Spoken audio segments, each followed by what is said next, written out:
नमस्कार, मैं शिक्षा मिश्रा झारखंड के सुप्रभात मीडिया में आपका स्वागत करती हूँ। दोस्तों, झारखंड के तमाम छोटी बड़ी खबरों को जानने के लिए हमारे चैनल को सब्सक्राइब करें और साथ ही कमेंट सेक्शन में ज़रूर बताएं कि आप झारखंड के किस जिले से हमारे न्यूज़ को देख रहे हैं। तो चलिए शुरू करते हैं खबर को, जानते हैं आज के मुख्य समाचार। जनवरी 2023 से 65 लाख गरीब परिवारों को 1 किलो चना दाल की आपूर्ति। राज्य के 65 लाख गरीब परिवारों को अब सरकार 1 रुपए किलो के हिसाब से दाल की आपूर्ति करेगी। जनवरी 2023 से दाल जन वितरण प्रणाली की दुकानों से कार्डधारियों को मिलेगा। खाद्य सार्वजनिक उपभोक्ता मामलों के विभाग की तरफ से दाल की खरीद को लेकर निविदा निकाल दी गई है। योजना में सालाना 490 करोड़ रुपए खर्च होंगे। खाद्य सुरक्षा अधिनियम के तहत गरीब लाभुकों को दाल अनुदानित दर पर दी जाएगी। हेमंत सोरेन सरकार ने गरीब परिवारों को दाल वितरित करने का फैसला अगस्त माह में हुए कैबिनेट की बैठक में लिया था। 2022-23 वित्तीय वर्ष के लिए योजना का चयन किया गया था। कैबिनेट से मंजूरी मिलने के बाद विभाग की ओर से रिक्वेस्ट फॉर प्रपोजल तैयार कर निविदा प्रकाशित की है। सरकार की ओर से गरीब परिवारों को चने की दाल दी जाएगी। देसी गायों से प्राकृतिक खेती को मिलेगा बढ़ावा, होगी अच्छी पैदावार। 18वीं और 19वीं सदी में ज्यादातर किसानों के घरों में गाय और बैल हुआ करता था। उस समय किसान अपने खेतों में गाय का गोबर और गौमूत्र डालकर प्राकृतिक खेती करते थे। इससे न सिर्फ अच्छी उपज होती थी बल्कि बीमारियों से भी वे दूर रहते थे। रासायनिक खाद का प्रयोग वे नहीं करते थे। कृषि विज्ञान केंद्र के मुख्य वैज्ञानिक डॉक्टर अमृत कुमार झा ने कहा कि प्राकृतिक खेती के लिए किसानों को देसी गाय पालना होगा ताकि केमिकल की जगह खेतों में गाय का गोबर व गौमूत्र का प्रयोग किया जा सके। झारखंड के जंगलों में नाइट्रोजन की भारी कमी बना चिंता का विषय। 69% मिट्टी पौधों के लिए अनुपयुक्त। झारखंड के जंगलों के लिए इन दिनों नाइट्रोजन की भारी कमी चिंता का एक विषय बना हुआ है, क्योंकि इस वजह से यहाँ की मिट्टी पौधों के पनपने के लिए बेहतर साबित होने में नाकामयाब हो रही है।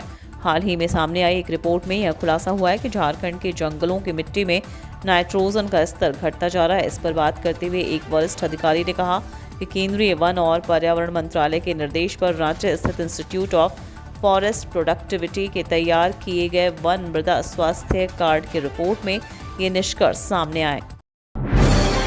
झारखंड के सीएम हेमंत सोरेन की 8 दिसंबर को गढ़वा में खतियानी जोहार यात्रा। झारखंड के सीएम हेमंत सोरेन 8 दिसंबर को खतियानी जोहार यात्रा का शुभारंभ करेंगे। इसकी शुरुआत गढ़वा से होगी। इसे लेकर तैयारी शुरू कर दी गई है। गढ़वा में झारखंड मुक्ति मोर्चा जिला कमेटी की बैठक मंत्री मिथिलेश कुमार ठाकुर के आवास पर जिला अध्यक्ष तनवीर आलम खान की अध्यक्षता में की गई। इसमें 8 दिसंबर को मुख्यमंत्री हेमंत सोरेन की खतियानी जोहार यात्रा की तैयारी को लेकर चर्चा की गई। झारखंड की धरोहर टैगोर हिल की जमीन पर भूमाफियाओं का कब्जा। बड़गाई अंचल के अंचल अधिकारी मनोज कुमार की मुश्किलें कम नहीं होती दिख रही हैं। पहले सेना की भूमि के 4.55 एकड़ जमीन की गलत बंदोबस्ती मामले में अंचल के सीओ से लेकर अन्य कर्मियों का नाम सामने आया। अब मोरहाबादी स्थित झारखंड की धरोहर और गुरुदेव रविंद्रनाथ टैगोर की विरासत यानी टैगोर हिल की 17 कट्ठा से अधिक जमीन पर भूमाफियाओं का कब्जा सामने आया है। उपायुक्त राहुल सिन्हा ने टैगोर हिल पहाड़ पर हो रहे अवैध कब्जे को लेकर बड़गाई अंचल के सीईओ को जवाबदेही सौंपी है। टैगोर हिल पहाड़ को काटने और यहां हो रहे अवैध निर्माण की जांच करने का आदेश दिया है।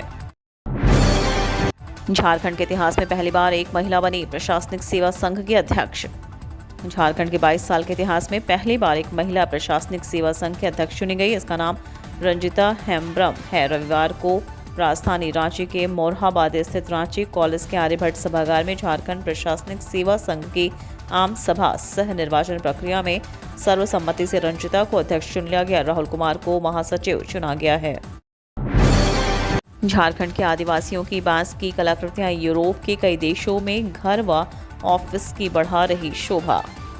भारत सरकार के मिनिस्ट्री ऑफ टेक्सटाइल की मदद से हस्तशिल्प सेवा केंद्र द्वारा देवघर के पालोजोरी प्रखंड के शिमला गांव के आदिवासियों द्वारा निर्मित बांस की कलाकृतियां यूरोप के कई देशों के घर व ऑफिस की शोभा बढ़ा रही है। इनमें बांस से निर्मित यूटिलिटी प्रोडक्ट, होम डेकोर व इंटीरियर डेकोरेशन के प्रोडक्ट शामिल हैं।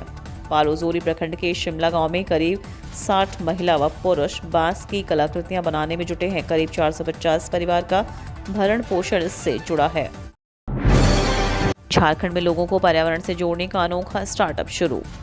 रांची के न्यू अलकापुरी हरमो निवासी सौरभ कुमार ने 2019 में baby plant green services private limited के नाम से स्टार्टअप शुरू किया।